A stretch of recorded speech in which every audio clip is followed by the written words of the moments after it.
Well, Google continues to work very hard to improve Google Classroom and make it easier for teachers and students to use.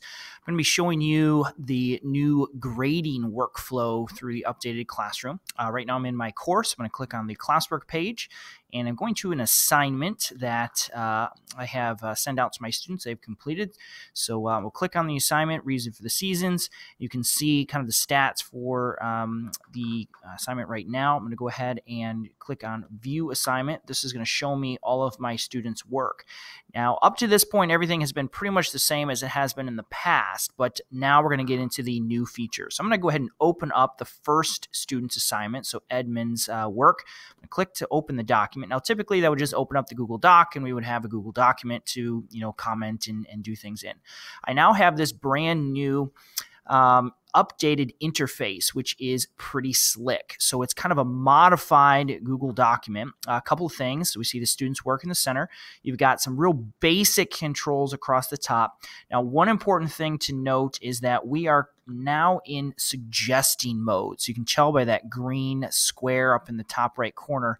So when I, if I go down to the document and if I were to change something, it would add that as a suggestion, which the student would then need to go in and accept. Now you can change that if you want. If you want to go to normal editing, you can do so. We'll get into that here momentarily. Now, a couple of the cool things that they're doing is they're bringing in some elements of Google Classroom into this this perspective, this view. So on the right side, I can actually see the grading area. So I can actually type in the grade right there. I don't have to, look at the document to go back to Google Classroom to actually enter the grade. And then same thing here, I can add a private comment right from within the document. Okay, so those are a couple of cool things. They're also giving you something called a comment bank. So by clicking here, you can see some comments that I have left, and you can just click add and type in, you might say, run on sentence, something like that, and we'll add it to the bank. Now, this is a little bit... It's not ideal in my opinion. So like I got these banks, but I can't really do anything with, I can't drag them in, clicking on them doesn't do anything. I think the way this is designed is that you have to actually click the little snowman on the right, say copy to clipboard, and then go down to the document and maybe leave a comment and then Control V paste it in.